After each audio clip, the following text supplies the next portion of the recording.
और शुरू से ही मैं जो है वो सीए इंस्टीट्यूट से ही जो है वो वाबस्ता हूँ और कराची यूनिवर्सिटी में भी जो है वो मैं इकनॉमिक्स पढ़ा चुकी हूँ कुछ टाइम। इसके अलावा अगर मैं एजुकेशन के हवाले से बात करूँ आप लोगों से अपनी, तो मैंने एमए किया हुआ है इकनॉमिक्स में और अल्हम्दुलिल्लाह मैं, आप लोगों को पता होगा कि मैं डबल गोल्ड मेडलिस्ट हूँ। साथ ही साथ करंटली जो है मैं इस वक्त एमएस कर रही हूँ इकनॉमिक्स में, यानी एमफिल इन इकनॉमिक्स। ये मेरा करंट इस वक्त चल रहा है आईयूबीएम से, ठीक है ना। तो ये थोड़ी सी जो है वो मैं मेरी एजुकेशन के हवाले से था।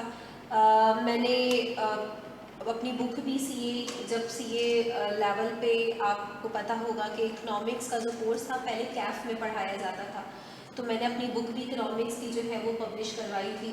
तो मेरी बुक भी जो है वो मार्केट में अवेलेबल है फॉर ग्रेजुएशन स्टूडेंट्स और यूनिवर्सिटी के कोई भी स्टूडेंट्स जनरल इकनॉमिक्स पढ़ा करते हैं तो उनके लिए जो है वो बुक काफ़ी हेल्पफुल होती है। तो बेसिकली ये तो एक शॉर्ट सा इंट्रोडक्शन है। अब बात करते हैं थोड़ा सा इकोनॉमिक्स के हवाले से, और स्पेशली मेरी कोशिश ये होती है कि वो स्टूडेंट जो कि इकोनॉमिक्स जिन्होंने पहली दफ़ा पढ़ रहे हैं और जिनका कोई बैकग्राउंड नहीं है इकोनॉमिक्स का, उनको इकोनॉमिक्स ऐसे पढ़ाई जाए कि बिल्कुल बेसिक से जो है वो हम इकोनॉमिक्स पढ़ते हैं कि आपको ये एज्यूम करते हुए कि आपको कुछ भी नहीं पता इकोनॉमिक्स के हवाले से। अच्छा, क्योंकि फ़र्स्ट क्लास है तो थोड़ा सा मैं आप लोगों को सिलेबस के हवाले से गाइड कर देती हूँ, थोड़ा सा पेपर के हवाले से हम बात करते हैं कि हमारा इकोनॉमिक्स का पेपर कैसा आता है। रविंदर, मुझे ज़रा कंफर्म कीजिएगा कि आवाज़ क्लियर आ रही है।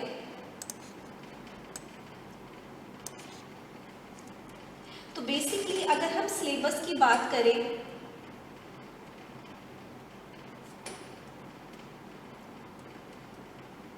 तो इकोनॉमिक्स का आप लोगों को आइडिया होगा कि आईकेप की तरफ से हर सब्जेक्ट के स्टडी टेक्स्ट प्रोवाइड किए जाते हैं, ठीक है ना। और वो स्टडी टेक्स्ट सिलेबस के हवाले से गाइड करते हैं कि भाई इस सब्जेक्ट के अंदर आपने ये सारे टॉपिक्स जो है वो प्रिपेयर करने हैं और इससे ही आपका जो है वो पेपर आएगा। तो बेसिकली जो PRC 3 प्रिंसिपल्स ऑफ इकोनॉमिक्स की बुक है उसके अंदर अगर हम सिलेबस की बात करें तो हमारे पास 13 चैप्टर्स आ जाते हैं, ठीक है। अभी हम उसको देख भी लेते हैं। तो ये 13 चैप्टर्स हमारे पास आ जाते हैं और इस चैप्टर्स की क्लासिफिकेशन कुछ इस तरीके से की जाती है कि स्टार्टिंग के जो 4 चैप्टर्स हैं वो आपके हैं फ्रॉम माइक्रो इकोनॉमिक्स पार्ट। अच्छा, ये माइक्रो इकोनॉमिक्स और या मैक्रो इकोनॉमिक्स का डिफरेंस बहुत सारे स्टूडेंट्स को हो सकता है नहीं पता हो। बेसिकली माइक्रो और मैक्रो का डिफरेंस ये है कि माइक्रो इकोनॉमिक्स में हम क्या पढ़ते हैं कि जो एनालिसिस है इसको स्मॉल लेवल पे स्टडी कर रहे होते हैं। आपको पता है कि इकोनॉमिक्स मेनली किस हवाले से बात करती है, इकोनॉमी के हवाले से बात करती है। इकोनॉमी में क्या हो रहा है, ठीक है, गवर्नमेंट क्या पॉलिसी लगा रही है, उस पॉलिसी का क्या इफेक्ट आ रहा है, ये सारी बातें हम जो है वो इकोनॉमिक्स में डिस्कस करते हैं। लेकिन जब हम अपने एनालिसिस को स्मॉल लेवल पे बात करते हैं, एक कंज्यूमर का क्या बिहेवियर है, एक फर्म का क्या बिहेवियर है, तो वो माइक्रो इकोनॉमिक्स में आ जाता है। और जब हम पूरी इकोनॉमी की बात करते हैं, सारे कंज्यूमर, सारे बिजनेस, पूरा टोटल सप्लाई, टोटल डिमांड, तो फिर हम मैक्रो इकोनॉमिक्स में बात कर रहे होते हैं, ठीक है ना। तो माइक्रो इकोनॉमिक्स के अंदर आपके शुरू के 4 चैप्टर्स आ जाएंगे, रेस्ट ऑफ द चैप्टर्स जो हैं वो आपके मैक्रो इकोनॉमिक्स में से होंगे। एक दफ़ा मैं आप लोगों को दिखा भी देती हूँ क्योंकि थोड़ा सा जो है वो आप लोग फेमिलियर हो जाए कि भाई हमने जो है वो थ्रू आउट इस कोर्स में जो है वो किस तरीके से चीज़ों को लेकर चलना है। तो देखिए भाई, ये आ गई आपकी स्टडी टेक्स्ट, ठीक है, और ये आपको आईकेप की वेबसाइट से भी मिल जाएगी, या आपको सॉफ्ट कॉपी में मिलती है, या आपकी मर्ज़ी है अगर आप इसको PDF हार्ड कॉपी में लेना चाहें। तो बेसिकली ये आपकी बुक है, ठीक है, और ये इसके आपके 13 चैप्टर्स आ गए, ठीक है जी। तो स्टार्टिंग के 4 चैप्टर्स जो है, पहला चैप्टर तो स्पेशली जो है वो आप देख रहे हो, nature and scope of economics, यानी बेसिक है बिल्कुल, भाई इकोनॉमिक्स क्या है, क्यों पढ़ते हैं, क्या नेचर है इसकी, ठीक है। तो ये तो इंट्रोडक्शन है। और जो बाकी चैप्टर्स हैं आपके वो बेसिकली माइक्रो इकोनॉमिक्स का पार्ट है। और 5 से आपके चैप्टर जो है वो मैक्रो के जो है वो मैक्रो रिलेटेड है, क्योंकि आप इसमें देख रहे हो कि इसमें हम क्या बात कर रहे हैं, नेशनल इनकम, ठीक है ना, यानी किसी एक इंडिविजुअल की इनकम की बात नहीं कर रहे हैं, पूरी इकोनॉमी की इनकम की बात कर रहे हैं, ठीक है ना। तो ये सारे कॉन्सेप्ट आपके मैक्रो इकोनॉमिक्स का पार्ट बनेंगे। अच्छा, अब ऐसा है कि जो हमारा पेपर आता है वो आप लोग को ओरिएंटेशन में गाइड किया गया होगा कि जो पेपर का हमारा पैटर्न है वो हमारा पेपर होता है एमसीक्यूज बेस्ड टोटली। और आपके पास कितने एमसीक्यूज आते हैं, आपके पास 50 एमसीक्यूज आते हैं, जिनमें से हर एमसीक्यू कितने मार्क्स कैरी कर रहा होता है, 2 मार्क्स। तो बेसिकली 50 एमसीक्यूज हैं और आपका 100 मार्क्स का पेपर है, ठीक है। तो ये पेपर का पैटर्न है, सही है। अब इस वक्त अगर मेरे पास मॉडल पेपर है होगा इसमें, तो मैं आप लोगों को वो भी दिखा देती कि पेपर का, वैसे वो आपको आईकैप की जो वेबसाइट है उससे भी जो है वो अवेलेबल हो जाएगा कि भाई मॉडल पेपर कैसा होता है, तो वो आपको देखकर आइडिया हो जाता है कि भाई कुछ इस तरीके से आपका पेपर आता है। इंशाल्लाह वो आगे बढ़ेंगे तो बात कर लेंगे। अच्छा, अब हम दूसरी बात ये आती है कि ये तो हो गया सिलेबस, पेपर पैटर्न, ये सब हम किस तरीके से अपने इस कोर्स को लेकर चलेंगे। देखिए भाई, अब बात ये होती है कि जब आप बुक देख रहे हो तो ऑब्वियसली बुक तो बुक है ना, उसमें हर टॉपिक को बहुत डिटेल में बात की गई है, ठीक है ना। लेकिन जब हम स्टार्ट लेते हैं तो हमें प्रॉब्लम ये आती है कि जाहिर है क्लास का टाइम जो है वो लिमिटेड होता है, इतने टाइम में एक एक लाइन हम नहीं स्टडी कर सकते। तो मैंने इस पर्पज़ के लिए, शायद आप लोगों को ओरिएंटेशन में भी ये बात बताई थी कि मैंने उसके लिए क्या किया है कि स्टूडेंट्स की आसानी के लिए इस तरीके से पीपीटी स्लाइड्स बना ली है चैप्टर वाइज। तो अब आप देखें, ये पीपीटी स्लाइड्स ऐसी है कि इससे बहुत आसानी से आपको जितने भी इम्पॉर्टेंट कॉन्सेप्ट हैं, इम्पॉर्टेंट टॉपिक्स हैं, वो सारे कवर हो जाएंगे। सॉरी। और रिवीजन पर्पज़ के लिए भी ये बहुत अच्छी हैं कि आप कुछ अगर पेपर के करीब का टाइम आ गया है और आपको रिवाइज करना है कॉन्सेप्ट, तो आप क्विकली स्लाइड्स को एक दफ़ा गो थ्रू करके जो है वो रिवाइज कर सकते हो। तो इस तरीके से चैप्टर वाइज मैं आप लोगों को जो है वो स्लाइड्स प्रोवाइड कर दूँगी। उसके बाद अब बात ये होती है कि जब हमने क्लास में कॉन्सेप्ट समझ लिया तो उसके बाद हमने उसकी प्रैक्टिस करनी है, और प्रैक्टिस के लिए हमें क्या चाहिए, एमसीक्यूज चाहिए। तो उसके लिए मैंने क्या किया है, वैसे तो आईकैप का जो स्टडी टेक्स्ट है उसके हर चैप्टर के एंड में एमसीक्यूज शामिल है, लेकिन है क्या कि अक्सर वो जो एमसीक्यूज है उनमें कुछ मिस्टेक्स है आंसर की में, या एमसीक्यूज में कोई मिस्टेक है, जिसकी वजह से क्या होता है कि स्टूडेंट काफ़ी जो है ना, जाहिर है आपने स्टार्ट किया, अब आप एक कॉन्सेप्ट आपको समझ में आया, अब आप क्वेश्चन सॉल्व कर रहे हो और पीछे से आंसर दूसरा आ रहा है, तो स्टूडेंट कंफ्यूज हो जाता है कि यार ये क्या हो रहा है। तो उसके लिए मैंने क्या करती हूँ कि मैं स्टूडेंट्स को कहती हूँ कि भाई आपको कहीं और देखने की ज़रूरत नहीं है, किसी और सोर्स की ज़रूरत नहीं है, मैं आप लोगों को चैप्टर वाइज एमसीक्यूज भी प्रोवाइड कर दूँगी। तो मैंने पूरा एमसीक्यूज का बैंक जो है वो तैयार किया हुआ है। तो आप देख रहे हैं जैसे चैप्टर 1 है nature and scope of economics, तो इसके बहुत सारे एमसीक्यूज मैंने एक जगह कलेक्ट करे हैं, ये आप देख रहे होंगे। सिर्फ चैप्टर 1 के आपको एमसीक्यूज दिख रहे हैं, कितने हैं, 114, ठीक है। तो आपको आइडिया है कि आपको अंदाज़ा हो रहा होगा कि जब हम ये सारे एमसीक्यूज सॉल्व कर लेंगे तो फिर हमारे कॉन्सेप्ट कितने अच्छे क्लियर हो जाएंगे, और फिर हमारे पास जिस तरीके से भी टॉपिक से क्वेश्चन आए हमें प्रॉब्लम नहीं होगी इंशाल्लाह पेपर में, ठीक है ना। अब ये एमसीक्यूज कैसे सॉल्व करवाऊंगी मैं आप लोगों से, देखो इनमें से कुछ एमसीक्यूज तो ऐसे हैं जिनका मुझे आइडिया है कि ये हो सकता है आप लोगों को खुद से करने में प्रॉब्लम, तो कुछ एमसीक्यूज तो हम क्लास में साथ साथ टॉपिक वाइज करते हैं। तो हमने टॉपिक डिस्कस किया, मैंने आपको बताया कि मेरे पेपर में इसका इस तरीके से एमसीक्यूज आ सकता है या आता है, ठीक है ना, और फिर हमने उसको क्लास में सॉल्व कर लिया। लेकिन ऑब्वियसली अगेन हमारे पास एक कंस्ट्रेन है टाइम, ठीक है ना, हम लिमिटेड टाइम के अंदर हमें ज़्यादा से ज़्यादा ऑब्जेक्टिव अपना बेनिफिट हासिल करना है, तो हम उसको रैशनली कैसे लेकर चलते हैं, ये कुछ एमसीक्यूज क्लास में सॉल्व करते हैं, कुछ मैं आप लोग को एज अ होमवर्क दे देती हूँ, फिर नेक्स्ट डे नेक्स्ट क्लास में आपसे फीडबैक लेती हूँ कि भाई आपने सॉल्व करा, जिन स्टूडेंट्स को उसमें प्रॉब्लम होता है वो बताते हैं भाई इन MCQs में प्रॉब्लम हुआ, उनको हम क्लास में डिस्कस कर लेंगे और फिर आगे बढ़ते हैं। तो इस तरीके से हमारा जो है वो काम चलता है। उसके बाद क्या होता है कि जैसे ही चैप्टर एंड होता है, वो सारे स्टूडेंट जो कि किसी ना किसी तरीके से हम जो जानते हैं उनको ये बात अच्छे तरीके से पता है कि इसको क्विज लेने का बहुत शौक है। तो बेसिकली हर चैप्टर के एंड में आप लोगों का क्विज कंडक्ट करूँगी मैं, चाहे मैं आप लोगों को बोलूँ या ना बोलूँ, आप लोगों को प्रिपेयर होना है कि भाई हमें आखिरी टाइम का जो है ना वो इंतज़ार नहीं करना, क्योंकि अगर आप एग्जाम क्विज से एक दिन पहले बैठेंगे तो ऑब्वियसली ये सॉल्व नहीं कर सकते, और करने की कोशिश भी करेंगे तो हो सकता है बीच में किसी में प्रॉब्लम आए। सॉरी।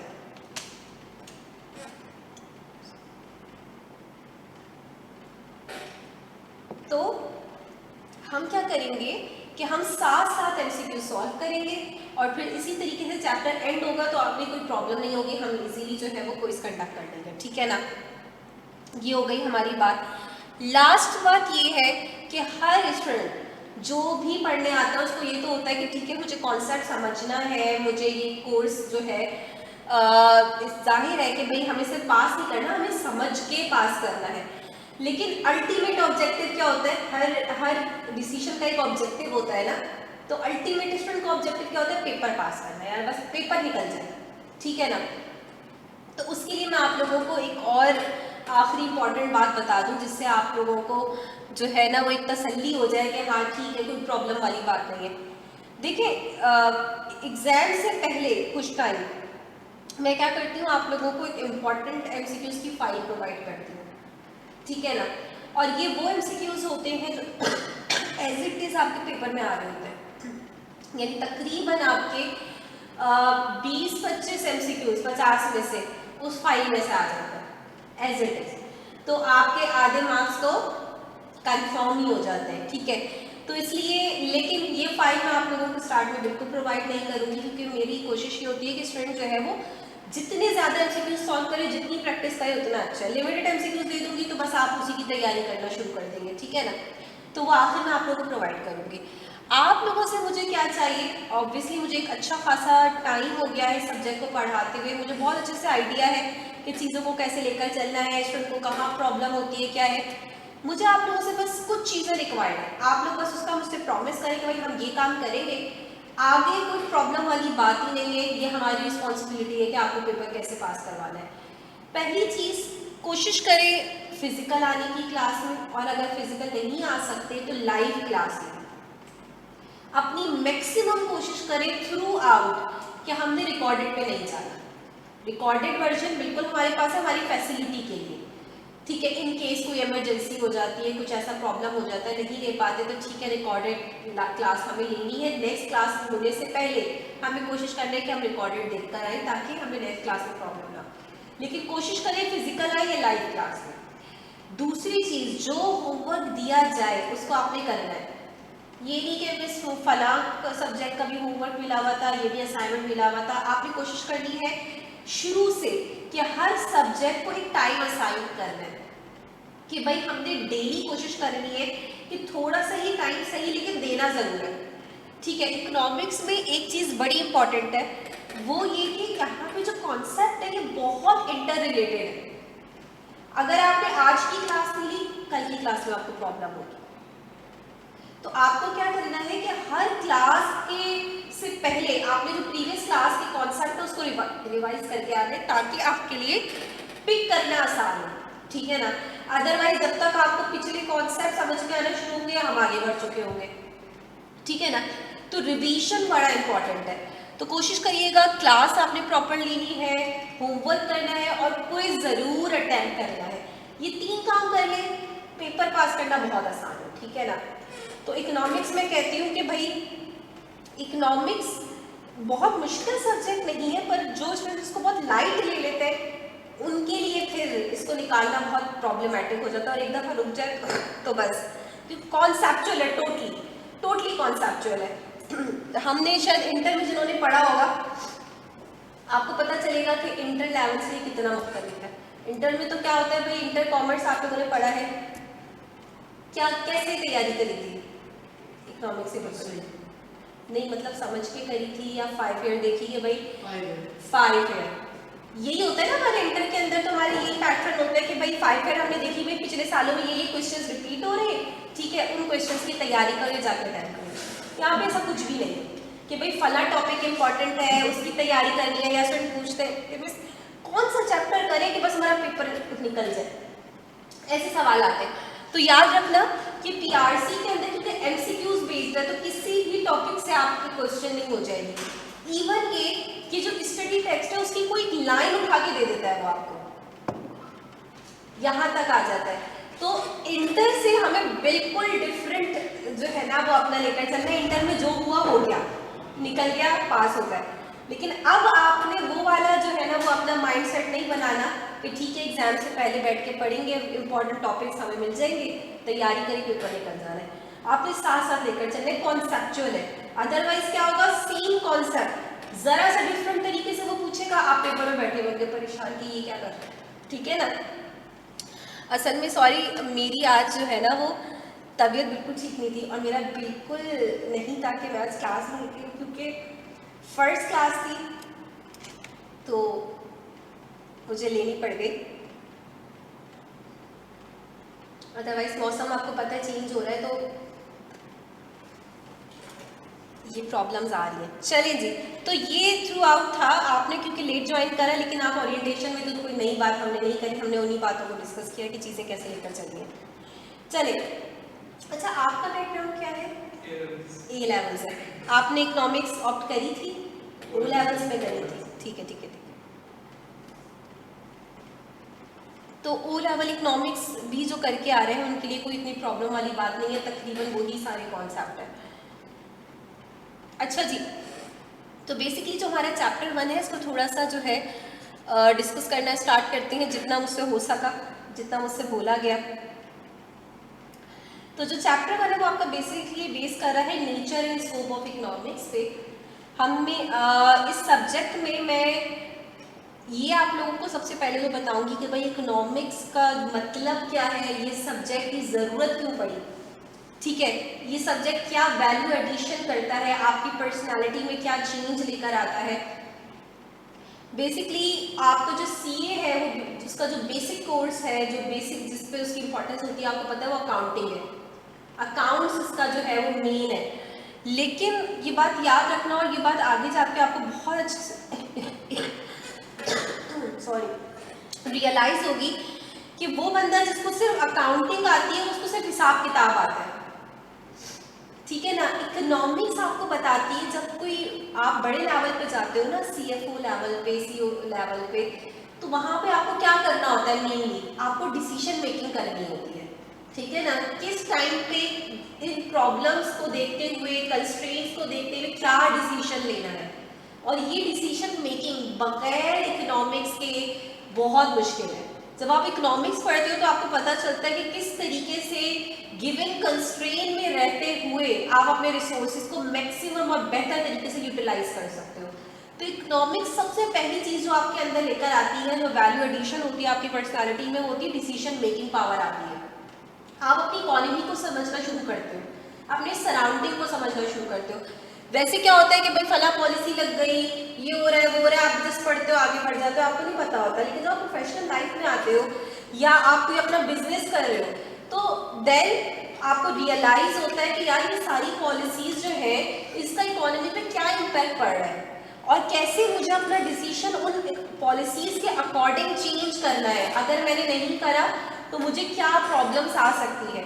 तो बहुत सारी चीज़ें जो है वो आप इस कोर्स में समझोगे, पढ़ोगे, और इंशाल्लाह कोर्स के एंड पे आपको रियलाइज़ होगा कि आपने की कितनी वैल्यू एडिशन हुई है, कितनी चीज़ें ऐसी हैं। क्योंकि मैं ये समझती हूँ कि सीए एक इतनी ऐसा प्रोफेशन है, आप एक ऐसी जो है पोजीशन पे जाते हो कि आपको ऐसा बनना है कि सिर्फ पढ़ के पास नहीं करना हमें, क्योंकि आपका बिल्कुल इनिशियल लेवल है। कोशिश करो कि अपनी ओवरऑल पर्सनैलिटी में चेंज लेकर आओ, ठीक है ना। जो भी सब्जेक्ट पढ़ो, चाहे आप बोलो यार इकोनॉमिक्स बाद में तो आना नहीं है, तो बस इस दफ़ा पढ़ के निकाल लें, बस आगे तो इकोनॉमिक्स आएगा नहीं। लेकिन आप कोशिश करो कि कोई सब्जेक्ट एक ही दफ़ा क्यों नहीं आ रहा हो, आप उसको ऐसे पढ़ो कि कोई आपसे आगे सामने बात करे तो आप उस पर बात कर सको, ठीक है ना, क्योंकि जब आप बड़े लेवल पे जाते हो CFOs लेवल पे, उसमें क्या होता है कि भाई वहाँ पे आप देखोगे कि उस बंदे ने इतनी मल्टीपल फील्ड्स में एजुकेशन होती है उसकी कि भाई मैंने मिजान बैंक का आई थिंक CFO है, उसने कंप्यूटर साइंस में भी कुछ ना कुछ किया हुआ है, उसने LLB भी किया हुआ है, उसने इकोनॉमिक्स में भी कुछ किया हुआ है, वो CA भी है, इतनी मल्टीपल डिफरेंट फील्ड्स। तो ऐसा होता है कि ऐसा नहीं होना चाहिए कि आप एक ऐसे लेवल में बैठे हो, आगे आपके पास कोई आके बैठता है, कोई आपसे कोई बात कर रहा है तो आप बोल रहे हो यार ये क्या बात कर रहे हैं, इसमें तो मेरी कोई एक्सपर्टीज ही नहीं है। तो बेसिकली आपको ऐसा बनाना है कि कोई आपसे मिले तो बोले कि यार डिजर्व करता है, ठीक है ना, ये बंदा डिजर्व करता है ये सीट, वाकई में बड़ी इसकी मेहनत है इसके पीछे। तो बेसिकली पूरी पर्सनालिटी ग्रूम करनी है, और सिर्फ पढ़ना इंपॉर्टेंट नहीं होता, आपकी उठना बैठना बात करना हर चीज़, ड्रेसिंग, हर चीज़ बहुत इंपॉर्टेंट होती है। तो कोशिश करनी है कि हर चीज़ पे वर्क करनी है, ठीक है ना, ताकि कोई आपसे मिले आखिर में तो आप बोले यार वाकई में पॉलिश करना है ना अपने अपने आप को, ठीक है ना। तो थ्रू आउट इंशाल्लाह तो ये आपने साथ साथ इन दोनों चीज़ों को लेकर चलना है। चले जी, बेसिकली जो आपका फर्स्ट चैप्टर है nature and scope of economics, सबसे पहले तो ये बात करते हैं, कुछ स्टूडेंट्स इकोनॉमिक्स से बड़े परेशान होते हैं, तो वो कहते हैं कि भाई बना ही क्यों ये सब्जेक्ट। तो बेसिकली सबसे पहले ये बात करते हैं कि बना ही क्यों ये सब्जेक्ट, ठीक है ना। तो इकोनॉमिक्स जो है ना, इसकी अगर ओरिजिन की बात करें कि भाई कहाँ से ये वर्ड कहाँ से आया, तो ये एक ग्रीक वर्ड से डिराइव हुआ है,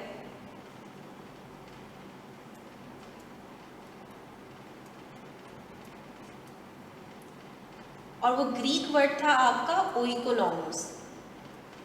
बेसिकली ओइकोनॉमोस का क्या मतलब है? ओइकोनॉमोस का मतलब है आपका होम मैनेजमेंट।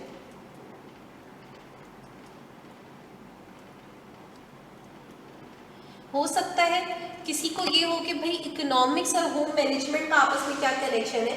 तो देखिए होम मैनेजमेंट पे अगर आप थोड़ा सा गौर करें तो हमारे घर को मैनेज कौन कर रहा होता है? हमारे पेरेंट्स मैनेज कर रहे होते हैं। और हमारे पेरेंट्स क्या कर रहे होते हैं? बेसिकली हर मंथ एक इनकम आती है, ठीक है ना, और उन्हें पता है कि भाई यही इनकम है, इसी में रहते हुए हमने सारी चीज़ों को देखना है, ठीक है। तो वो जिस तरीके से गिवन इनकम में रहते हुए ज़्यादा से ज़्यादा बेनिफिट्स और ज़्यादा से ज़्यादा वांट्स और नीड सेटिस्फाई करने की कोशिश करते हैं कि भाई नहीं ये चीज़ ज़्यादा इंपॉर्टेंट है, इस दफ़ा इस पे खर्चा किया जाएगा, इसको सेक्रीफाइस करना है, इसको फॉरगो करना है, इस महीने ये काम नहीं कर सकते, ठीक है ना, क्योंकि ये काम ज़्यादा इंपॉर्टेंट है। तो जिस तरीके से वो ट्रेड ऑफ फेस कर रहे होते हैं, ट्रेड ऑफ का मतलब क्या है? To get something we must forgo something. किसी चीज़ को हासिल करने के लिए आपको किसी चीज़ को फॉरगो करना पड़ता है, ठीक है ना। तो बेसिकली वो जिस तरीके से ट्रेड ऑफ फेस कर रहे होते हैं और जिस तरीके से वो अपनी प्रेफरेंसेस सेट करते हैं कि भाई हमने अपनी इनकम को कहाँ लगाना है, ये क्या है? उनकी होम मैनेजमेंट है। और पेरेंट्स बहुत बड़े इकोनॉमिस्ट होते हैं भाई हमारे, कि वो किस तरीके से ये सारी मैनेजमेंट कर रहे होते हैं। तो बेसिकली अगर हम इस होम को ही ब्रॉड लेवल पे लेकर जाएं तो ये इसका मतलब क्या निकल जाएगा? जिस तरीके से हमारे घर को हमारे पेरेंट्स मैनेज करते हैं, इसी तरीके से ब्रॉड लेवल पे लेकर जाए तो ये होम से हमारा क्या आ जाता है? State management. जैसे घर की देखभाल कर रहे होते हैं, घर को मैनेज करते हैं, फाइनेंस वगैरह देख रहे होते हैं, इसी तरीके से क्या होता है? स्टेट लेवल पे भी मैनेजमेंट हो रही होती है, और स्टेट मैनेजमेंट जाहिर है गवर्नमेंट कर रही होती है। दोनों में आप देखो क्या सिमिलैरिटी है, दोनों बजट बनाते हैं। और बजट बनाया क्यों जाता है? बजट बनाने की क्यों जरूरत पड़ती है कि भाई आपने बजट बनाना है? क्यों? क्योंकि रिसोर्सेज क्या है? अनलिमिटेड नहीं है, रिसोर्सेज आर लिमिटेड। तो आपको डिसाइड करना पड़ता है, और उन रिसोर्सेज के ऑल्टरनेटिव यूजेस है ना। भाई मैं अपने पैसे को मल्टीपल जगहों पे लगा सकती हूँ, लेकिन मसला क्या है? मेरे पास जो पैसे हैं वो लिमिटेड है। तो मुझे डिसाइड करना पड़ेगा ना कि कहाँ लगाऊं और कहाँ ना लगाऊं, ठीक है ना। तो क्योंकि रिसोर्सेज हमारे पास लिमिटेड है तो हमें एलोकेशन बहुत सोच समझ के करनी पड़ती है कि where to allocate these resources, और उसके लिए हम क्या करते हैं? फिर बजट बनाते हैं, ठीक है ना। तो लिमिटेड रिसोर्सेज, इसको एक इकोनॉमिक्स में इसके लिए एक टर्म यूज की जाती है स्कार्सिटी। स्कार्सिटी का मतलब क्या है? समथिंग विच इज लिमिटेड, ठीक है ना। Scarcity means limited, scarce resources means limited resources. ये एक ऐसा प्रॉब्लम है जो आप समझ लो जिसकी वजह से सब्जेक्ट की ज़रूरत पड़ी, कि क्योंकि रिसोर्सेज लिमिटेड है तो हम उनको वेस्ट नहीं कर सकते, फिर हमें बहुत रैशनली डिसाइड करना है कि इन रिसोर्सेज को कहाँ एलोकेट किया जाए। तो बेसिकली इकोनॉमिक्स आपको क्या सिखाती है? इकोनॉमिक्स आपको डिसीजन मेकिंग पावर देती है।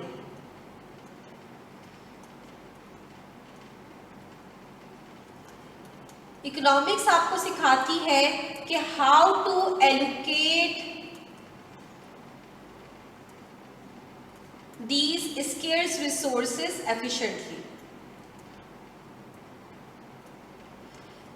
कि हमने इन लिमिटेड रिसोर्सेज को कैसे यूटिलाइज करना है कि हम उनसे बेस्ट फायदा उठा सकें। भाई टाइम भी लिमिटेड है ना आपके पास, आपने डिसाइड करा कि मैंने क्लास लेनी है, ये टाइम जो आप क्लास लेने पे लगा रहे हो, आप कितनी चीजें और कर सकते थे इस टाइम में, मल्टीपल टास्क किए जा सकते थे। भी सबसे अच्छा काम क्या था? सो जाते पढ़ के घर में, ठीक है ना, अपनी नींद कुर्बान करके आ रहे हो, तो बहुत बड़ा अपॉर्चुनिटी कॉस्ट है ना आपके इस डिसीजन की, ठीक है ना, आपको अपनी नींद कुर्बान करनी पड़ी है। तो बेसिकली ये सारी जो है, ये सारी डिसीजन मेकिंग है। आपने क्यों क्लास ली? आपके माइंड ने प्रेफरेंस क्रिएट करी ना कि यार इस वक्त सोऊं या क्लास लूं, आपने बोला नहीं क्लास लेनी है, क्योंकि आपके माइंड में वो बेनिफिट और कॉस्ट एनालिसिस हुआ, किसका फायदा ज्यादा है, ठीक है ना। तो आपने रियलाइज करा कि यार क्लास लेने का फायदा ज्यादा है तो क्लास ले लेते हैं, ठीक है ना।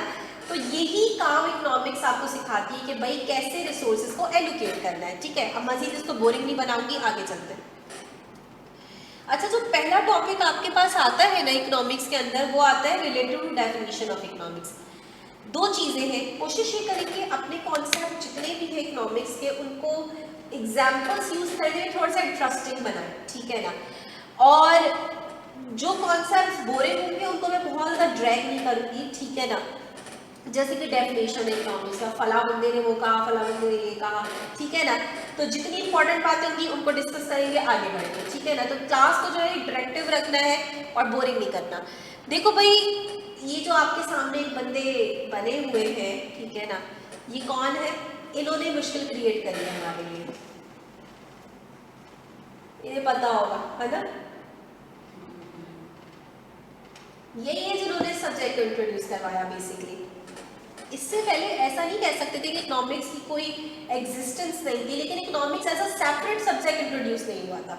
इकोनॉमिक्स बहुत सारे सब्जेक्ट के साथ मिक्सचर के साथ, जैसे पॉलिटिकल साइंस, साइकोलॉजी जिसमें बिहेवियर के बारे में आप बात करते हैं, इन सब के साथ पढ़ा जाता था। इनकी कॉन्ट्रीब्यूशन मेनली ये कि इन्होंने इकोनॉमिक्स को as a separate subject introduce करवाया।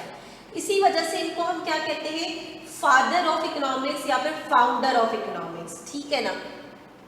अच्छा, इन्होंने एक अपनी बुक लिखी।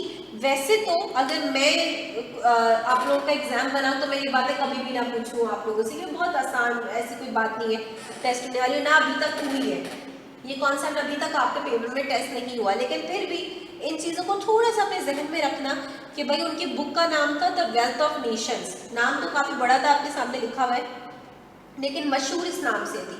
और 1776 में उन्होंने अपनी ये बुक लिखी थी, जो कि फिर जिसके बाद ही बेसिकली इकोनॉमिक्स को ये सब इंपॉर्टेंस और एक सेपरेट सब्जेक्ट के तौर पे हमारे पास आई।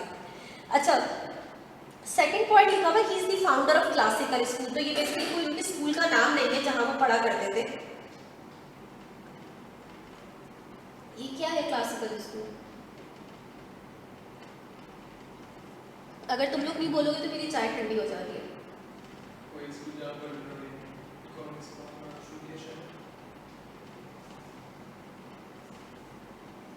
पहली दफा सुना है क्लासिकल स्कूल। Very good. हाँ भी रविंदर, ये क्लासिकल स्कूल क्या है? रविंदर क्या बैकग्राउंड है? कॉमर्स पढ़ी हुई है? कॉमर्स से हो या मेडिकल इंजीनियरिंग वगैरह से हो?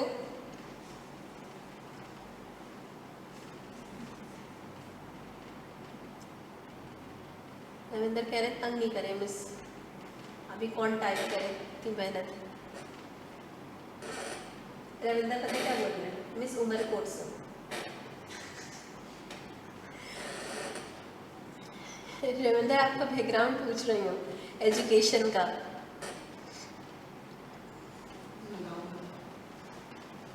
चले खैर, तो बेसिकली मैं बता देती हूँ, क्लासिकल स्कूल का मतलब ये नहीं है कि कोई एडम स्मिथ ने यहाँ पढ़ाया था या पढ़ा था। बेसिकली क्लासिकल स्कूल क्या है, हमारे पास इकोनॉमिक्स में कुछ स्कूल ऑफ थॉट्स आ जाते हैं। ठीक है, ठीक है। अब ये स्कूल ऑफ थॉट्स क्या है, हम कहते हैं ना रिलीजियस लेवल पे भी हमारे पास बहुत सारे स्कूल ऑफ थॉट्स हैं, नज़रियात, डिफरेंट ओपिनियंस, डिफरेंट नज़रियात, उनकी बेस पर हमने लोगों जो है ना वो डिफरेंट वो कर दिए। जैसे कि एडम स्मिथ का अपना एक व्यू था इकोनॉमी को देखने का। एडम स्मिथ का अपना व्यू था कि भाई फला प्रॉब्लम अगर इकोनॉमी में है तो उसको सॉल्व कैसे किया जाए। क्या हुआ, आगे इकोनॉमिस्ट आए जिनका नाम था जॉन मेनार्ड केन्स, ठीक है ना। उन्होंने कहा कि भाई मुझसे पहले के जितने इकोनॉमिस्ट गुजरे हैं ना वो क्लासिकल थे। क्लासिकल से मतलब थे ट्रेडिशनल इकोनॉमिक्स थी, वो सब ट्रेडिशनल इकोनॉमिक्स थी। यहाँ से इकोनॉमिक्स आपकी जो है ना उसका पूरा एक नजरिया चेंज हो रहा है, ठीक है ना। तो ये बाद वाले बंदे ने एक नाम दे दिया इनको कि भाई क्लासिकल इकोनॉमिस्ट थे मुझसे पहले। तो जिन्होंने ये बात कही थी वो बेसिकली 1936 से उनको ज़्यादा शोहरत मिली। तो 1930 से पहले के तकरीबन सारे इकोनॉमिस्ट क्लासिकल इकोनॉमिस्ट कहलाते हैं। अब स्कूल ऑफ थॉट्स का मतलब इकोनॉमिक्स में क्या है, देखो भाई इसको आसान तरीके से ऐसे समझो कि अगर आपको कहीं जाना है, ठीक है, तो आपने किसी जगह पहुंचना है। अब आप किसी से पूछते हो, बोलते हैं कि यार यहाँ से चले जाओ, पहुंच जाओगे। किसी और से पूछते हो, बोलते हैं अब बेहतर है कि उस रास्ते से चले जाओ, ट्रैफिक नहीं मिलेगा। तीसरे से पूछते हो, बोलते हैं यहाँ से चल जाओ, ये शॉर्टकट है सबसे ज़्यादा। तीनों जो रास्ता बता रहे हैं वो एक ही जगह पहुंचा रहा है आपको, ठीक है। बिल्कुल इसी तरीके से आप इसको ऐसे समझ लो कि इकोनॉमी के अंदर जो डिफरेंट प्रॉब्लम्स क्रिएट होती हैं, अनएम्प्लॉयमेंट, इन्फ्लेशन, पॉवर्टी और दूसरी प्रॉब्लम्स, उन प्रॉब्लम्स के बहुत सारे सॉल्यूशंस हैं। तो हर किसी ने अपने मुताबिक अपना सॉल्यूशन बताया कि भाई उसके लिहाज से ज़्यादा बेहतर क्या है, इस तरीके से किया जाए इसको, ठीक है ना। जिसकी बेस पर हमारे पास बहुत सारे स्कूल ऑफ थॉट्स आते हैं। तो बेसिकली स्कूल ऑफ थॉट्स मतलब मुख्तलिफ नजरिया। साइंस में क्या होता है कि जब कोई नई थ्योरी आती है, स्पेशली मेडिकल साइंस वाला में क्या होता है, तो वो पिछली थ्योरी को क्या करती है, रिजेक्ट कर देती है। भाई अब जो है ना न्यू थ्योरी ये कहती है, ठीक है ना, पुरानी थ्योरी कही। इकोनॉमिक्स में ऐसा नहीं होता। इकोनॉमिक्स में जब कोई न्यू स्कूल ऑफ थॉट, कोई न्यू आइडिया आता है तो वो सब्जेक्ट में एडिशन लेकर आता है, पिछली थ्योरीज को रिजेक्ट नहीं करता। तो हमारे पास एडिशन होता जा रहा है, ठीक है, क्योंकि इकोनॉमी की सिचुएशन हमेशा एक जैसी नहीं रहती। हम कभी भी ये नहीं कह सकते कि हर सिचुएशन में हमने फला पॉलिसी लगानी है, नहीं। सिचुएशन के अकॉर्डिंग हमें देखना होता है कि कौन सी पॉलिसी ज़्यादा सूटेबल है। कुछ पॉलिसीज किसी इकोनॉमी में बड़ी कामयाब होती है, कुछ इकोनॉमीज में बिल्कुल कामयाब नहीं होती। तो हमें देखना होता है, हर इकोनॉमी के लोगों का भी बिहेवियर डिफरेंट होता है, ठीक है ना। हर किसी का बिहेवियर भी, हर इकोनॉमी के लोगों का बिहेवियर भी एक जैसा नहीं होता। तो बिहेवियर को देखते हुए, सिचुएशन को देखते हुए हमें डिसाइड करना होता है कि किस वक्त कौन सी पॉलिसी लगानी है। तो ये आप ऐसे देख लो ना कि मैं यहाँ पे कोई टॉपिक स्टार्ट करूँ, फॉर एग्जाम्पल मैं कहती हूँ कि यार ये जो सैलानी वगैरह है, इन्होंने काफ़ी मुफ्त वगैरह खाने और दस्तरखान वगैरह लगा दिए हैं। आप बताएं कि ये चीज़ जो है वो अच्छी है, ये जो कराची में ख़ास तौर पे इतनी हो रही है, या इसको आपको लगता है कि इससे और दूसरे मसले मसाइल क्रिएट हो रहे हैं। तो हो सकता है हमारी क्लास के अंदर डिबेट शुरू हो जाए। जब एक जगह एक से ज़्यादा लोग होते हैं तो ज़रूरी नहीं होता कि ओपिनियन मैच करें। हर किसी का अपना ओपिनियन होता है, हर किसी का अपना नज़रिया होता है। इसी तरीके से यहाँ पे भी कि चीज़ों को देखने का तरीका, उनके सोल्यूशन हर किसी के मुताबिक डिफरेंट होते हैं, जिसकी बेस पर हमारे पास डिफरेंट स्कूल ऑफ थॉट आ गए। तो जो एडम स्मिथ है, इनका जिस स्कूल से बिलोंग करते हैं उसको हम कहते हैं क्लासिकल स्कूल, क्योंकि ट्रेडिशनल थॉट्स हैं स्टार्टिंग में, मतलब इकोनॉमिक्स के जो थॉट्स हुए। ठीक है जी। अच्छा, अब स्मिथ ने इकोनॉमिक्स को कैसे एक्सप्लेन करा, पढ़ो भाई, मेरी चाय ठंडी हो रही है।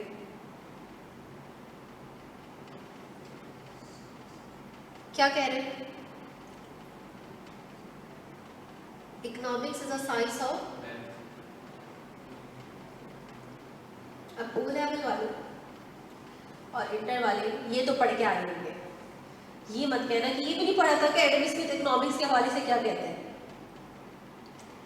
मतलब एडम स्मिथ के बारे में पता था कि he is father of economics, लेकिन उन्होंने क्यों फादर है, उन्होंने बोला क्या था इकोनॉमिक्स का, ये नहीं पढ़ा।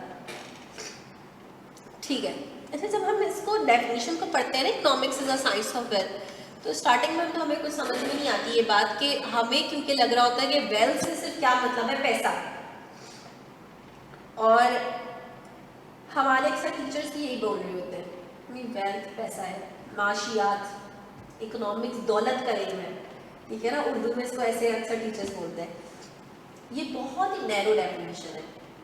देखो वेल्थ, आप मुझे एक बात बताओ, ये जो पेपर करेंसी है आपके पास, या जो मनी की एग्जिस्टेंस है, चाहे वो पेपर की फॉर्म में हो, गोल्ड या सिल्वर की फॉर्म में भी मनी यूज हुई, हमेशा से पैसे की एग्जिस्टेंस थी किसी भी फॉर्म में। इस बारे में आइडिया है आपको?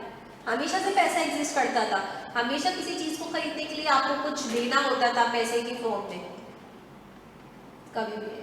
यानी स्टिल कुछ इंटीरियर एरियाज में शायद आपको पता हो कि पैसे से चीजें नहीं खरीदी जा रही होती, चीजों से चीजें खरीदी जा रही होती है।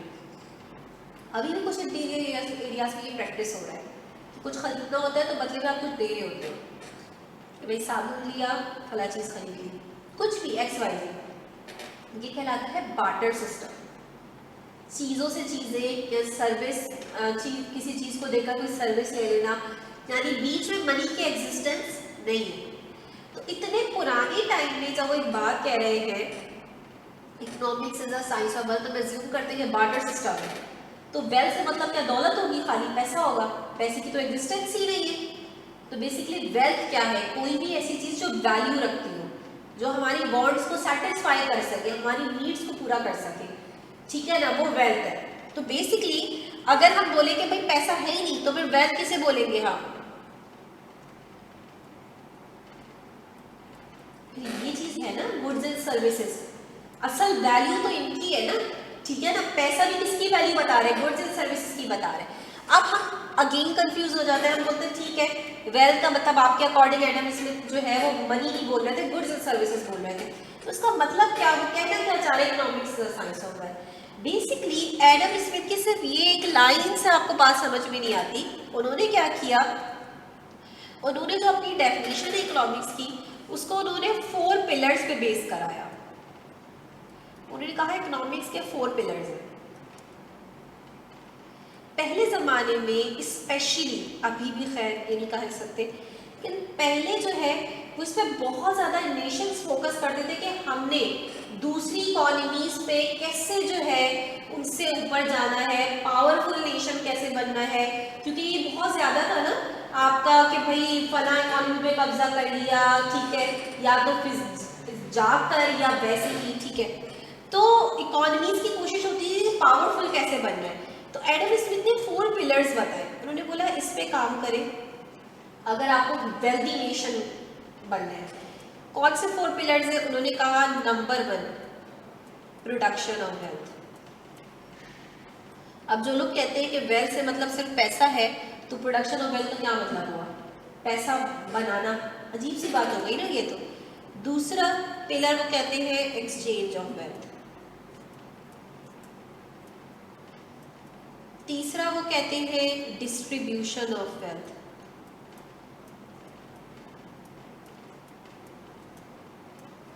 और चौथा वो कहते हैं कंजम्पशन ऑफ वेल्थ।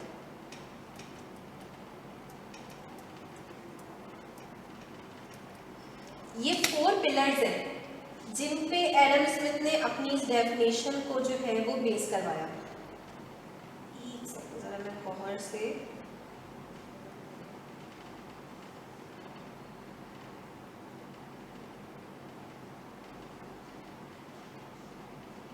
ठीक है। अब बेसिकली आप सिर्फ एक बात मुझे बताओ कि इकोनॉमी को ग्रो करने के लिए हम किस तरीके से देखते हैं कि भाई फला इकोनॉमी बहुत ग्रोइंग इकोनॉमी है, फला इकोनॉमी बहुत तरक्की कर रही है। हम एक टर्म यूज़ करते हैं, आप लोगों ने ये टर्म ज़रूर सुनी होगी, चाहे आप इकोनॉमिक्स बैकग्राउंड से हो या नहीं हो, जीडीपी। हम कहते हैं ना,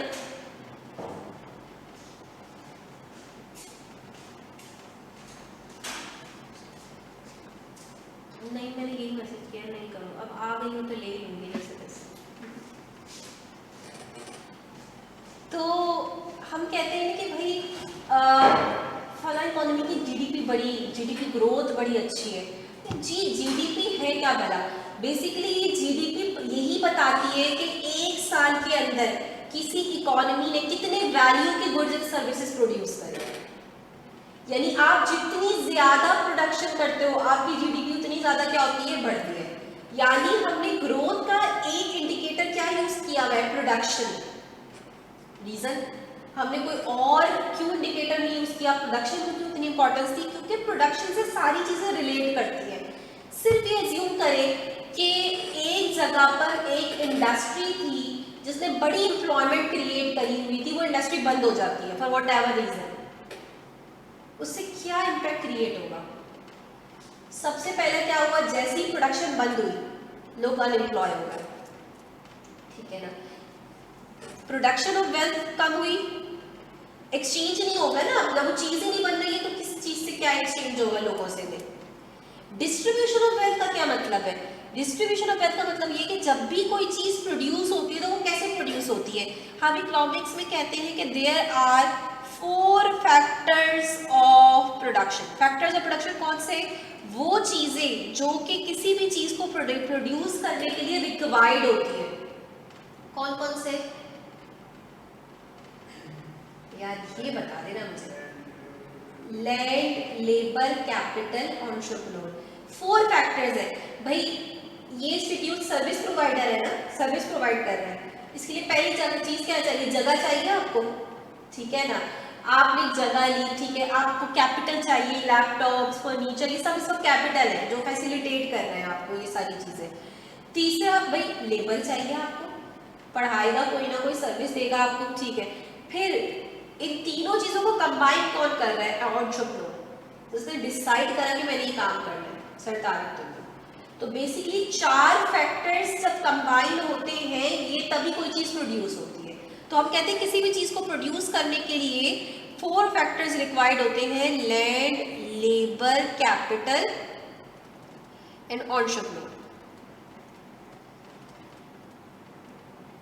अब जैसे ही प्रोडक्शन खत्म हुई, उस फैक्ट्री वो फैक्ट्री बंद हुई, ये सारी चीजें क्या हो गई, जिनकी रेंट थी अब उनको रेंट नहीं मिलेगा अगर वो रेंट पे थी। जो लेबर एम्प्लॉय हुए थे वो अनएम्प्लॉय हो गए, ठीक है ना। कैपिटल वगैरह पे भी रिवॉर्ड होता है कि हम आगे बात करेंगे, ठीक है ना। एंटरप्रेन्योर का प्रॉफिट खत्म। तो बेसिकली जब भी कोई चीज प्रोड्यूस होती है तो उसके नतीजे में जो लोग काम करते हैं उस चीज को प्रोड्यूस करने में उनको रिवॉर्ड मिल रहा होता है ना, in form of rent, wages and salaries, interest and profit. तो जैसे ही प्रोडक्शन बंद हुई इनकम भी क्या हो गई, लोगों की खत्म हो गई। और जब इनकम नहीं होगी तो फिर कंज्यूम कैसे करेंगे, यानी लोगों का लिविंग स्टैंडर्ड भी। तो उन्होंने कहा सबसे चीज पहले किस चीज पे इंपॉर्टेंस देनी है, प्रोडक्शन ऑफ वेल्थ में, क्योंकि इसी से ही सारी चीजें बेस करती है। प्रोडक्शन होगी तो वेल्थ का एक्सचेंज भी होगा, डिस्ट्रीब्यूशन भी होगी, कंजम्पशन भी होगी, और यही चीज नहीं हुई तो बाकी सारी चीजों पे भी इफेक्ट आएगा। तो जब भी कोई इकोनॉमी डाउनफॉल पे जाती है तो क्या होता है, सबसे पहले प्रोडक्शन पे इम्पैक्ट आता है और फिर बाकी सारी चीजों पे इम्पैक्ट आना शुरू हो जाता है। तो ये सारी चीजें इंटर रिलेटेड है, ठीक है ना।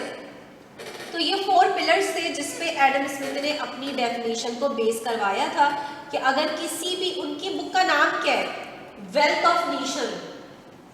तो अगर किसी भी नेशन को वेल्थियर बनना है, पावरफुल बनना है, तो उसको क्या करना होगा, इन 4 पिलर्स पे काम करना पड़ेगा, तो वो वेल्थी बनेगी, ठीक है ना। ये उनका व्यू था।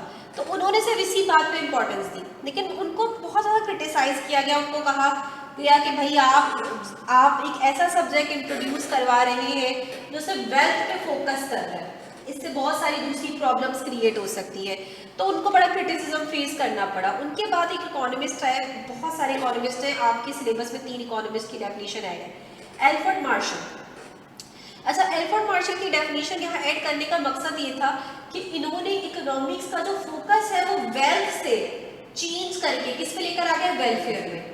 कहने लगे सिर्फ वेल्थ इंपॉर्टेंट नहीं है। देखिए, इकोनॉमिक्स हम इस वजह से नहीं पढ़ते कि वेल्थ को कैसे हासिल करें, इकोनॉमिक्स हम इसलिए पढ़ते हैं कि जो वेल्थ है उसको यूज कैसे किया जाए। हम वेल्थ का यूज पढ़ते हैं टू इंक्रीज आवर वेलफेयर, मतलब ये डेफिनेशन वेल्थ की इंपॉर्टेंस नहीं खत्म कर रही, वेल्थ तो स्टिल है ना, मैं किसी भी प्रॉब्लम को सॉल्व करने के लिए कहती हूँ अगर पैसा मिल जाए सारी प्रॉब्लम हल है, ठीक है ना, तो पैसा तो चाहिए, लेकिन जो एल्फ्रेड मार्शल का व्यू है वो ये कि यार पैसा हासिल करना इकोनॉमिक्स का मेन ऑब्जेक्टिव नहीं है, ऑब्जेक्टिव है how to use our resources, हमने इस वेल्थ को यूज कैसे करना है जिससे हम अपनी इकोनॉमी को ग्रो करवा सकें, तो यूज ऑफ रिसोर्सेज ज्यादा इंपॉर्टेंट है। तो उन्होंने किसको इंपॉर्टेंस दी, वेलफेयर को इंपॉर्टेंस दी कि भाई इकोनॉमिक्स उन लोगों के लिए है जो अपनी सराउंडिंग को चेंज करना चाहते हैं, जो चाहते हैं कि भाई चीज़ों को बेहतर किया जाए, रिसोर्सेज को बेहतर तरीके से यूज किया जाए ताकि पूरी इकोनॉमी जो है उससे फायदा उठाए, लोगों का फायदा हो, सोशल वेलफेयर बढ़े, तो ये उनकी मेन कॉन्ट्रीब्यूशन थी। अच्छा, अब आप यहाँ पे देख रहे हो उन्होंने भी अपनी एक बुक लिखी थी जो नाम हुई है, जो आपके कोर्स का नाम है प्रिंसिपल्स ऑफ इकोनॉमिक्स 1890 में, और इसी वजह से ये भी क्या कहला रहे हैं, नियो क्लासिकल, लेकिन आप यहाँ पे देख रहे हो क्लासिकल से पहले टर्म यूज हो गई नियो, तो क्योंकि इनके व्यू थोड़े से एडम स्मिथ से डिफरेंट थे, लेकिन ये थे वही 90 उससे पहले से, तो इसी वजह से कहा इनको क्लासिकल ही गया लेकिन नियो क्लासिकल, ताकि डिफरेंशिएशन हो जाए कि भाई थॉट सेम नहीं है, थोड़ा बहुत डिफरेंस है, ठीक है ना। अब इन्होंने क्या कहा, इन्होंने सबसे पहली बात जो इन्होंने कही, इन्होंने ये कहा कि भाई economics is the study of Mankind in the ordinary basis of life. Economics एक ऐसा सब्जेक्ट है जिसमें हम इंसान के बारे में बात करते हैं, इंसान के बिहेवियर के बारे में बात करते हैं कि इंसान किस तरीके से अपनी जो मैटर्स है उनको डील करता है, डिसीजन मेकिंग कर रहा होता है। It examines that part of individual and social action which is most closely connected with the attainment and use of the material requisites of well-being। यानी हम तो दिन में बहुत सारे काम करते हैं, लेकिन हमारे कौन से पार्ट ऑफ एक्शंस को इकोनॉमिक्स में पढ़ा जाता है, वो एक्शंस जो कि मोस्ट क्लोजली कनेक्टेड है with the attainment and use of the material requisites. Material requisites का क्या मतलब है, जो टेंजिबल चीजें हैं, जैसे मैं आप कुछ भी टेंजिबल चीजें समझते हो ना, जिनको आप देख सकते हो, छू सकते हो, वो टेंजिबल चीजें कहलाती है, गुड्स, ठीक है ना। तो इंसान किस तरीके से चीजों को हासिल करता है और चीजों को यूज करता है अपनी वेलबींग को बढ़ाने के लिए। जब भी हम कोई चीज यूज करते हैं तो उससे हमें कोई फायदा होता है ना, भाई आप पानी पी लो, कोई सेटिस्फेक्शन मिल रही है ना आपको, आपने वॉच पहनी हुई है किसी पर्पस के लिए पहनी हुई है ना, वॉच आपको कुछ ना कुछ ऑब्जेक्टिव है आपके वॉच पहनने का, कुछ आपकी वेलबींग उसकी वजह से जो है ना वो बढ़ रही है, आपको कुछ सेटिस्फेक्शन मिल रही है, ठीक है ना। तो इंसान किस तरीके से चीज़ों को हासिल करता है और इन चीज़ों से अपनी वेलबींग बढ़ाता है, ये इकोनॉमिक्स में पढ़ा जाता है। यानी मेनली अगर मैं इसको समराइज करूँ तो इकोनॉमिक्स में हम क्या पढ़ते हैं, कंज्यूमर का बिहेवियर, कि कंज्यूमर किस तरीके से अपने लिमिटेड रिसोर्सेज से अपनी वांट सेटिस्फाई कर रहा होता है, अपनी वेलबींग सेटिस्फेक्शन बढ़ा रहा होता है, ये उनका बस मेन मकसद था।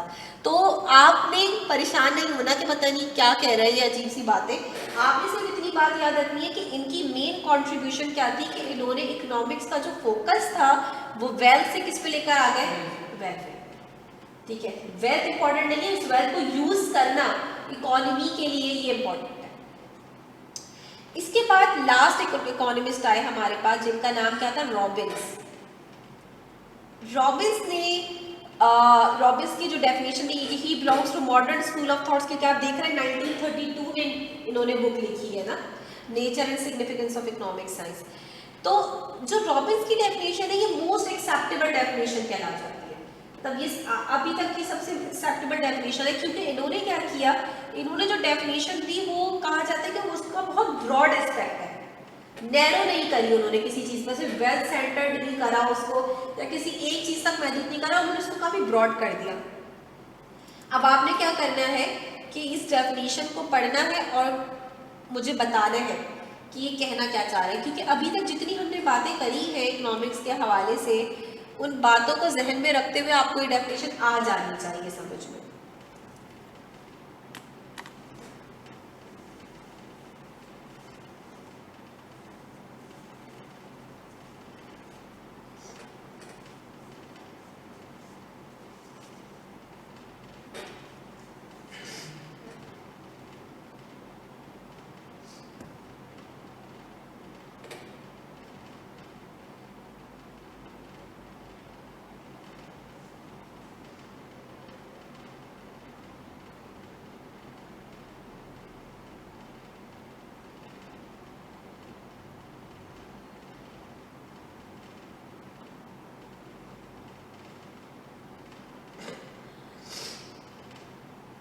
हाँ भी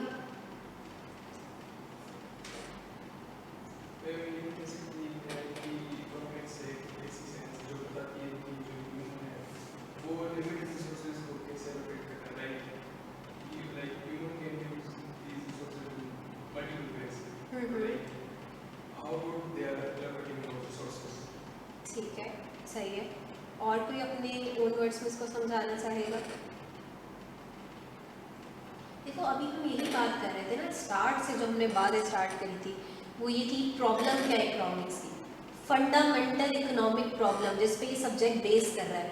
और हम कहते हैं कि अगर इस प्रॉब्लम को ख़त्म कर दिया जाए तो इकोनॉमिक सब्जेक्ट की एक तरीके से ज़रूरत नहीं है, क्योंकि यही प्रॉब्लम क्या है, स्कार्सिटी, लिमिटेड रिसोर्सेज। इसी प्रॉब्लम की वजह से हमें चॉइस मेकिंग करनी पड़ती है, हमें प्रेफरेंस सेट करनी पड़ती है, हमें डिसीजन लेना पड़ता है कि how to allocate our limited resources. अगर एक चीज़ लिमिटेड रही नहीं, अनलिमिटेड हो गई, तो फिर डिसीजन मेकिंग की ज़रूरत ही नहीं है। अगर एक चीज़ हमारे पास अनलिमिटेड है, भाई आपके पास पैसा अनलिमिटेड है, तो सोचना पड़ेगा पैसा कहाँ लगाऊं और कहाँ नहीं लगाऊं, सोचने की ज़रूरत ही नहीं रही ना।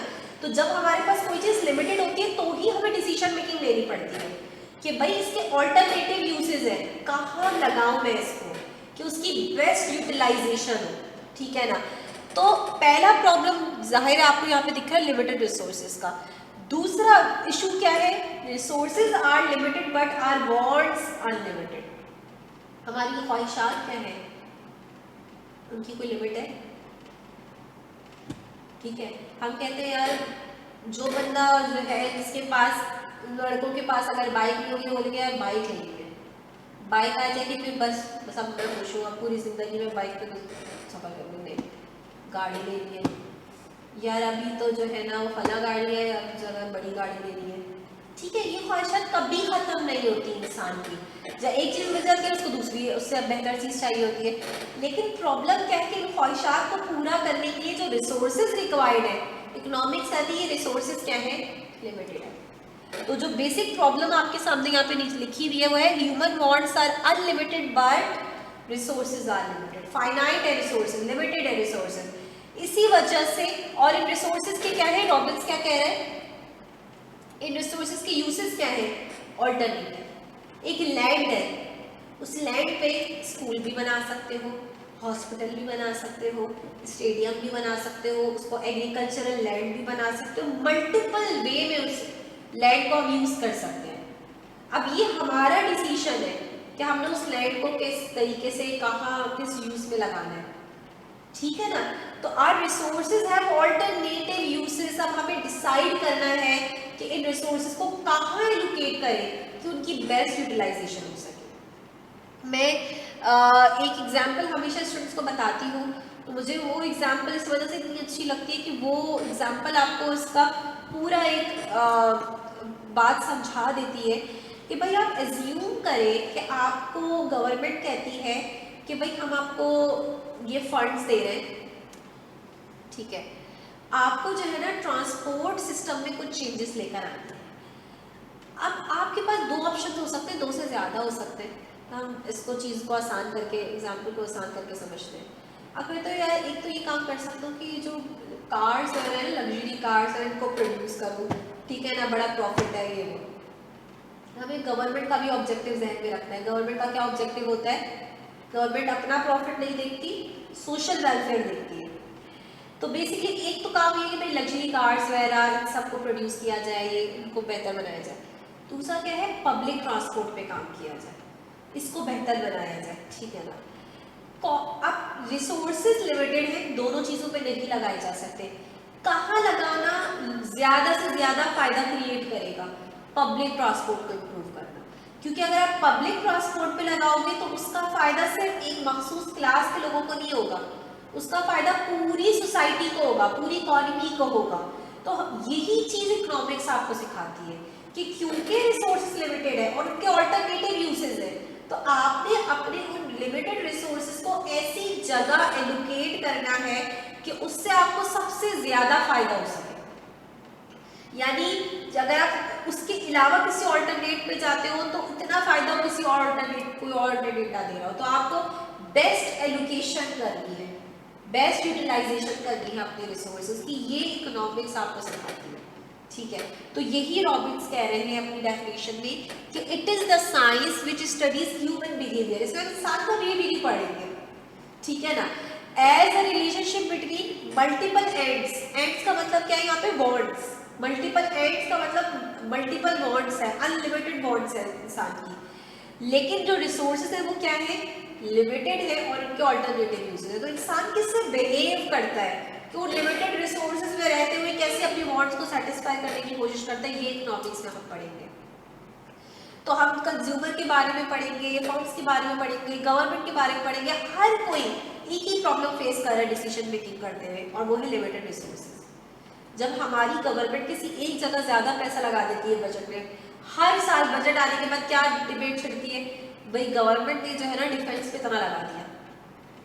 लोगों को क्यों प्रॉब्लम होती है डिफेंस पे ज्यादा लगाने से, इस वजह से लोगों को पता है कि अगर डिफेंस पे किसी एक सेक्टर पे ज्यादा लगा दोगे तो बाकी सेक्टर के लिए फंड्स नहीं बचेंगे इतने, ठीक है ना। तो ये आपने सेट करना है कि आपकी क्या प्रेफरेंसेस है।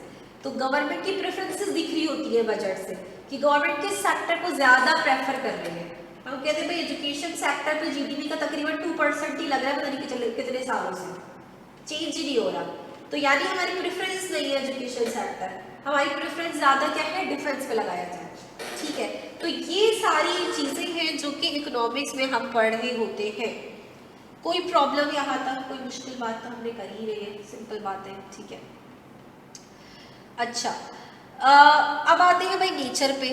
अब जो आर्ट्स वाले मतलब जो सोशल साइंस वाले हैं वो मुझे बताएंगे कि भाई आर्ट्स से उनका क्या मतलब है, और जो साइंस वाले हैं वो मुझे बताएंगे कि साइंस क्या है, साइंस की क्या डेफिनेशन है, क्या करते हैं हम साइंस में। नेचर के बारे में पढ़ना, स्टडी ऑफ नेचर। अच्छा, और वो उस मतलब साइंस की कोई थ्योरी आती है ना, अक्सर कोई थ्योरी, तो थ्योरी कैसे आती, डेवलप कैसे होती है,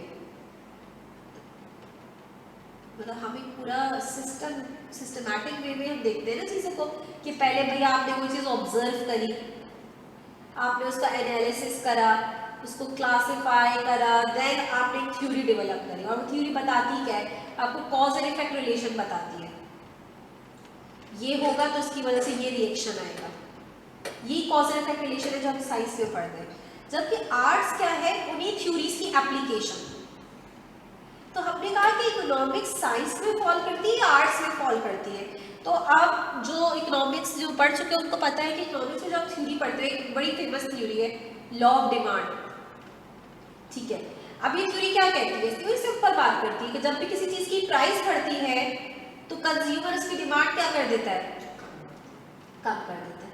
अब ये थ्योरी डेवलप कैसे हुई, जिसने ये थ्योरी डेवलप करी उसने ऑब्जर्व किया ना पहले ये बिहेवियर, कि भाई ये बिहेवियर है कि जब किसी चीज की प्राइस बढ़ती है तो उसकी डिमांड कम हो जाती है, या प्राइस कम होती है तो डिमांड बढ़ जाती है। उसने ये ऑब्जर्व करा, उसको एनालाइज करा और फिर उसने एक थ्योरी डेवलप करी। अब क्या हम इकोनॉमिक्स में जस्ट थ्योरीज पढ़ेंगे, इकोनॉमिक्स पढ़ने के बाद बस खत्म, थ्योरी बस थी पढ़ ली। जो इकोनॉमिक्स पढ़ते हैं, स्पेशलाइजेशन करते हैं, आगे जाके अगर वो पॉलिसी मेकर बनते हैं, जो स्टेट बैंक में पॉलिसी लगा रहे हैं या जो गवर्नमेंट लेवल पॉलिसी पढ़ा रहे हैं, उनके लिए इकोनॉमिक्स इसेंशियल सब्जेक्ट है। उसको पढ़े बगैर पॉलिसी नहीं लगा सकते वो, क्योंकि इकोनॉमिक्स फिर आपको ये सिखाती है कि भाई जो थ्योरीज पढ़ी थी ना, अब उनको अप्लाई कैसे करना है। यानी इकोनॉमिक्स में आप जस्ट थ्योरीज फैक्ट्स को पढ़ते नहीं है कि भाई ये ऐसे होती है चीजें, नहीं, आपने फिर उनको अप्लाई भी करना है, ठीक है ना। तो बेसिकली इकोनॉमिक्स जो मैथडोलॉजी है वो बिल्कुल साइंस जैसी है इकोनॉमिक्स की, और जो इसकी एप्लीकेशन में अगर हम देखें तो वो आर्ट्स जैसी है, ठीक है। यानी इसमें सिर्फ अगर मैं इसकी एग्जांपल लूँ, जैसे आपकी स्टडी टेक्स्ट में बात लिखी हुई है कि आप मैनुअल पढ़ रहे हैं कि भाई गाड़ी कैसे चलाते हैं, ठीक है ना, लेकिन जब आप गाड़ी चलाएंगे तो वो आर्ट है। तो यही वाली बात है कि सिर्फ ये देखना कि भाई फैक्ट पढ़ रहे हैं कि भाई ये चीज़ ऐसी होती है, इसे पढ़ना नहीं है आपने, ठीक है, आपने पर इसको अप्लाई भी करना है। तो यहाँ पे हम थ्योरीज पढ़ेंगे भी, फैक्ट्स पढ़ेंगे भी, समझेंगे भी, और फिर हम उसको अप्लाई भी करेंगे इकोनॉमी पर। इसी वजह से इन्होंने क्या कहा है कि economics is a science and an art, ऐसे यानी इकोनॉमिक्स साइंस में भी आ जाती है और आर्ट्स में भी आ जाती है, दोनों का पार्ट, ठीक है ना। अब एक और क्वेश्चन नेचर में उन्होंने रेज करा, उन्होंने कहा कि भाई साइंस की अगर हम बात करें तो क्या इकोनॉमिक्स पॉजिटिव साइंस है या नॉर्मेटिव साइंस है? हाँ जी, किसी को पता है पॉजिटिव और नॉर्मेटिव साइंस का क्या डिफरेंस है? ये तो क्वेश्चन आता है इंटर में, पॉजिटिव इकोनॉमिक्स और normative economics. No idea. Positive economics basically क्या होती है, पॉजिटिव साइंस क्या होती है? पॉजिटिव साइंस फैक्ट्स के बारे में बात करती है। भाई फॉर एग्जांपल मैं आपसे पूछती हूँ कि what is the population of Pakistan, या पाकिस्तान पॉपुलेशन के लिहाज से दुनिया में किस नंबर पे आता है? आप जो मुझे जवाब देंगे वो आपका अपना ओपिनियन नहीं होगा, वो आप फैक्ट बताएंगे। भाई डाटा ये कहता है, फैक्ट ये कहता है कि पाकिस्तान पॉपुलेशन के लिहाज से 5वें नंबर पे आता है पूरी दुनिया में, ठीक है। इससे मैं डिनाई नहीं कर सकती क्योंकि ये ऑलरेडी टेस्टेड फिगर्स हैं, ऑलरेडी टेस्टेड फैक्ट है, ठीक है। ये ऐसा नहीं है कि भाई गलत है, और आप उसको टेस्ट भी कर सकते हैं। लेकिन अगर मैं आपसे ये बोलती हूँ यार पाकिस्तान में भाई जो इलिटरेसी है वो इतनी ज़्यादा है, ये फैक्ट है, और अब मैं बोल रही हूँ कि यार इलिटरेसी को ख़त्म करने के लिए क्या करना चाहिए कि गवर्नमेंट को जितने भी गरीब हैं उनको फ्री एजुकेशन देनी चाहिए। ये मेरा अपना ओपिनियन है, हो सकता है आप इसे डिनाई करो, आप बोलो कि भाई इसके लिए अच्छे खासे फंड चाहिए होंगे, और अगर गवर्नमेंट इस पे इतना फंड लगा देगी तो बाकी सेक्टर सफ़र करेंगे। तो भाई नहीं, मुकम्मल फ्री एजुकेशन नहीं होनी चाहिए, प्राइमरी लेवल पे फ्री होनी चाहिए, उसके बाद ये होना चाहिए। आप अपना ओपिनियन दे सकते हो XYZ, ठीक है ना। तो पॉजिटिव साइंस क्या है, फैक्ट्स के बारे में बात करती है कि भाई क्या है, ठीक है ना। और नॉर्मेटिव साइंस किससे बात करती है, व्हाट ऑट टू बी या व्हाट शुड बी, क्या होना चाहिए आपके लिहाज से, आइडियली क्या होना चाहिए, यानी किससे बेस करिए, ओपिनियन पे। तो हम इकोनॉमिक्स में सबसे पहले तो फैक्ट पढ़ेंगे ना कि भाई फैक्ट के लिहाज से ये प्रॉब्लम्स हैं जो एग्जिस्ट करती है। फिर हम क्या करेंगे, उन प्रॉब्लम्स का सोल्यूशन ढूंढेंगे कि हम इन प्रॉब्लम्स को कैसे सॉल्व करना चाहिए। और जब हम सोल्यूशन पे आते हैं तो ये नॉर्मेटिव एस्पेक्ट आ गया इकोनॉमिक्स का, क्योंकि इसमें ही इख्तिलाफ है और इसी की बेस पर स्कूल ऑफ थॉट्स है हमारे पास। तो फलाने ने कहा कि मैंने ऐसा करना चाहिए, उसने बोला नहीं ऐसा नहीं, ऐसा करना चाहिए, ठीक है ना। तो अच्छा, इसका ना एक ट्रू फॉल्स में आ चुका है, किस बेस पर आया है कि भाई एक ट्रू फॉल्स में ट्रू फॉल्स भी समटाइम आ जाता है कि normative science deals with factual questions, true और false. Normative science deals with factual questions, तो फैक्चुअल क्वेश्चंस पे नॉर्मेटिव साइंस उनसे डील करती है या पॉजिटिव साइंस? Positive science. तो क्या हुआ, ये फॉल्स हो गई स्टेटमेंट आपकी, ठीक है ना। तो ये स्टेटमेंट आपके टेस्ट हो चुकी है। तो समझ में आ गई बात कि भाई पॉजिटिव साइंस क्या है, फैक्ट के बारे में बात कर रही है, नॉर्मेटिव साइंस क्या है आपकी जो ओपिनियन बेस्ड है, ठीक है ना, जो ओपिनियन पे बात कर रही है। अच्छा, बस एक स्लाइड शायद और डिस्कस कर लें हम, ठीक है। बस फिर इसको अभी फ़िलहाल पहली क्लास को नहीं रखेंगे, लेकिन याद रखिएगा कि ये फर्स्ट क्लास है और क्योंकि मेरी अपनी तबीयत थोड़ी सी ऐसी है तो इस वजह से मैं इसको थोड़ा सा जल्दी वाइंड अप करूँगी। अच्छा, अब ब्रांचेस ऑफ इकोनॉमिक्स के बारे में बात करते हैं। तो देखो भाई, इकोनॉमिक्स को हम दो मेन ब्रांचेस में डिवाइड करते हैं, ये मैं पहले भी आप लोगों को बता चुकी हूँ। एक को हम कहते हैं माइक्रो इकोनॉमिक्स, दूसरे को हम कहते हैं मैक्रो इकोनॉमिक्स। वैसे तो अब इसकी क्लासिफिकेशन ये नहीं रही हमारे पास। अगर आप इकोनॉमिक्स में स्पेशलाइजेशन करते हो तो आपके पास इंटरनेशनल इकोनॉमिक्स, ठीक है ना, डेवलपमेंट इकोनॉमिक्स, बहुत सारे आ जाते हैं, लेकिन मेनली ये दो मेन ब्रांचेस हैं जिसमें हम इसको क्लासीफाई करते हैं। माइक्रो देख कह रहे हैं भाई, माइक्रो भी ग्रीक वर्ड ही है जिसका मतलब क्या है, स्मॉल, जबकि मैक्रो जिस ग्रीक वर्ड से निकला है उसका मतलब क्या, लार्ज। यानी जब आप एनालिसिस को एग्रीगेट लेवल पे देखोगे, ठीक है ना, हम यहाँ पे अब ये डिपेंड करता है कि एनालिसिस कितना स्मॉल लेवल पे आप देख रहे हो। अगर आप इस इंस्टीट्यूट को देख रहे हो तो इसमें जो एक क्लास है वो माइक्रो एनालिसिस में आ जाएगी, और पूरी सारी क्लासेस, पूरा इंस्टीट्यूट किस पे आ जाएगा, मैक्रो लेवल पे आ जाएगा। तो ये आपका माइक्रो और मैक्रो में हम एनालिसिस अपने इस तरीके से माइक्रो में स्मॉल लेवल पे करेंगे, मैक्रो में लार्ज लेवल पे। अब स्मॉल लेवल पे जब आप बात करेंगे तो किन के बारे में बात करेंगे, कह रहे हैं microeconomics we study the behaviour of individual households and firms in making decision on the allocation of scarce resources। किस तरीके से, हाउस होल्ड किसे कहते हैं भाई, हाउस होल्ड कंज्यूमर का ही दूसरा नाम है। इकोनॉमिक्स में हाउस होल्ड हम कंज्यूमर्स के लिए यूज करते हैं। तो हम माइक्रो इकोनॉमिक्स में ये पढ़ते हैं एक कंज्यूमर का बिहेवियर, फर्म्स का बिहेवियर, कि किस तरीके से वो लिमिटेड रिसोर्सेज को एलोकेट कर रही होती है। फर्म की तो यही प्रॉब्लम फेस कर रही है ना भाई, आप कह रहे हो कि यार मैं चाहता हूँ मैं फला फला बिजनेस करूँ, मेरा प्रॉफिट ज़्यादा से ज़्यादा हो, लेकिन उस बिजनेस को करने के लिए जो रिसोर्सेज रिक्वायर्ड है वो आपके पास है या नहीं है, तो उसकी बेस पर आप डिसाइड करोगे कि आप वो बिजनेस कर सकते हो या कोई और कर पाओगे, ठीक है ना। तो फर्म को भी यही प्रॉब्लम है, ऑब्जेक्टिव क्या है उसका, प्रॉफिट मैक्सिमाइजेशन, लेकिन रिसोर्सेज को देखते हुए हम डिसाइड करेंगे कि हम कौन गुड ए प्रोड्यूस करें या गुड बी प्रोड्यूस करें या कोई और चीज़ सप्लाई करें, ठीक है ना। जबकि मैक्रो इकोनॉमिक्स में कभी भी ये बात नहीं होगी कि भाई हाउस होल्ड कैसे एलोकेट कर रहा है रिसोर्सेज को, फर्म्स कैसे एलोकेट कर रही है। मैक्रो इकोनॉमिक्स में हम पूरी इकोनॉमी को डिस्कस करेंगे, ठीक है ना, सारी इंडस्ट्रीज को देखेंगे, किसी एक इंडस्ट्री के बारे में बात नहीं करेंगे। अच्छा, माइक्रो इकोनॉमिक्स में जो इश्यूज है जिन पे बात की जाएगी वो नंबर 1 क्या है, सबसे इंपॉर्टेंट, कमोडिटी प्राइसिंग और फैक्टर प्राइसिंग। हम कहते हैं मार्केट में फला चीज की प्राइस ये चल रही है, किसने डिसाइड करी वो प्राइस, जिसकी वो है सिर्फ प्रोड्यूसर डिसाइड करता है। और प्रोड्यूसर तो क्या चाहेगा, मैं अपनी प्रोडक्ट की मैक्सिमम प्राइस रखूं, तो कंज्यूमर आंख बंद करके जाके ले लेगा उससे। कंज्यूमर क्या चाहता है, मिनिमम प्राइस। दोनों के डिफरेंट बिल्कुल वो है ना। तो बेसिकली सिर्फ प्रोड्यूसर डिसाइड नहीं करेगा प्राइस, प्रोड्यूसर और कंज्यूमर की इंटरेक्शन से एक प्राइस डिसाइड होती है, और इन्हें ही हम मार्केट फोर्सेस कहते हैं।